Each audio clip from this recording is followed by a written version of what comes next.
Everyone's got their eyes glued to this race for the smartest AI. But while that's happening, a totally different tech race is quietly heating up between the US and China. And this one? It's not about software. It's about the physical hardware that makes our world move, and it just might define who actually builds the 21st century. And this whole race really starts with a puzzle. You've got top US tech companies building these closed, proprietary AI models, right? Well, China is doing the exact opposite. They're encouraging open source AI.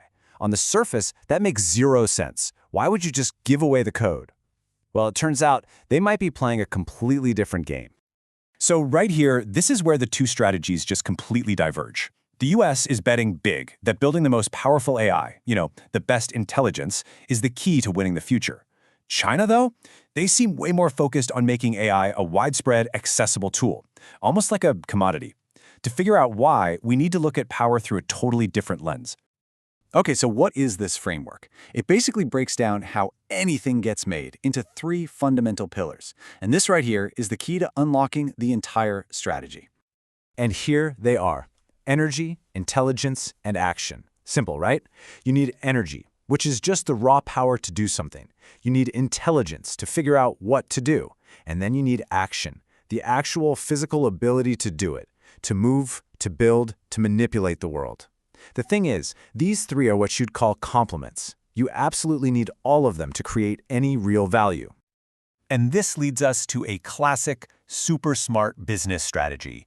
Basically, you try to make the things you don't sell as cheap and abundant as possible, so that more people can buy the thing you do sell. If you sell fancy coffee beans, you want coffee makers to be practically free. Or if you sell printers, maybe you sell them at a loss because you're going to make all your money on the ink cartridges. And look, this is exactly what the US is doing. It's going all in on winning that intelligence pillar. The whole idea is that whoever has the smartest AI will have this unbeatable advantage. But China's open source play, it's a huge tell that they're betting that a different pillar is going to be the real source of power in the future. All right, so what is China's bet then? It's not really about AI, not in the way we think. It's about owning the physical means of action. It's about owning this group of technologies that's being called the electric stack. The electric stack is a really simple but incredibly powerful idea. Just think of it like the ultimate Lego kit for building the modern world. These are the core essential components that take electricity from a battery and turn it into physical movement, or heat, or light.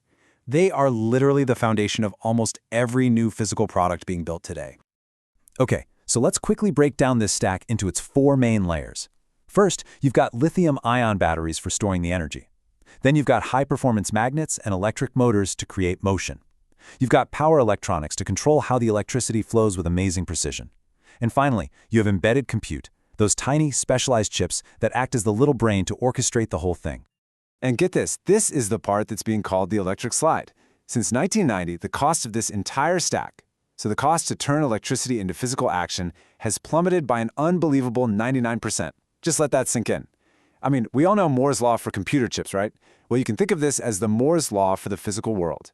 A cost drop that massive makes electric products not just possible, but completely inevitable. And one country has been laser-focused on mastering it. So the big question is, how on earth did China come to dominate these fundamental technologies? Well, let me tell you, this did not happen by accident. It was the result of decades of strategic planning combined with, frankly, years of Western short-sightedness.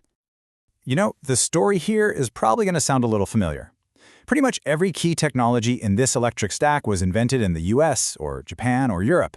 But as manufacturing moved east, so did the knowledge, the scale, and eventually the innovation that comes from actually making things.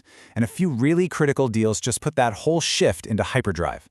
I mean, just look at these two examples. They're kind of mind-blowing. In 1995, General Motors sold off the division making the world's best magnets. We're talking magnets that are critical for everything from smart bombs to EV motors for just $70 million. Then, fast forward to 2013, a company called A123 Systems, a US pioneer in a safer, cheaper battery chemistry, it went bankrupt and was sold to a Chinese company for a tiny fraction of its real value. Looking back, it's like the West literally sold the keys to the kingdom.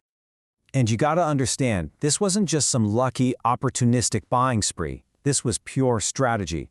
Way back in 1992, Chinese leader Deng Xiaoping laid out the vision.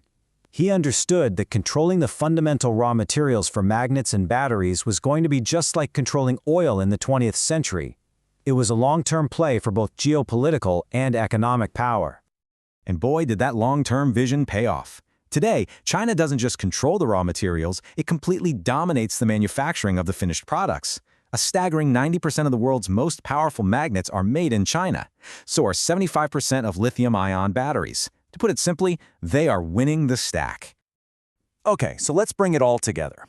What's the end game here? What does this dominance of the electric stack actually mean for the future, especially a future that's going to be run by powerful AI? This brings us right back to those two competing bets. The US is betting that owning the brain, the AI, is what matters most. China is making the exact opposite bet. Make the brain cheap, a commodity, and focus on owning the body.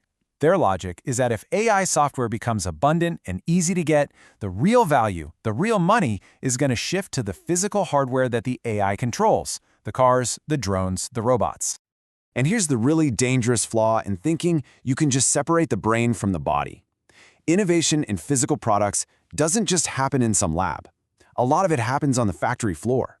When you build millions and millions of batteries or motors, you learn how to make the design better, how to streamline the process, and how to invent the next generation. So if you give up manufacturing, eventually you give up innovation too. So, why should you care about any of this?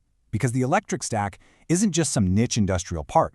It is the physical foundation of our future. Electric vehicles, delivery drones, humanoid robots, even the smart appliances in your house, they're all built from the same basic set of Legos. Owning the stack means owning the right to build and to control the physical future. So really, it all boils down to this one fundamental question for the next few decades. As artificial intelligence becomes the brain inside of everything, what's going to be more valuable? Owning that brain or building the body? That is the real tech race we should all be watching.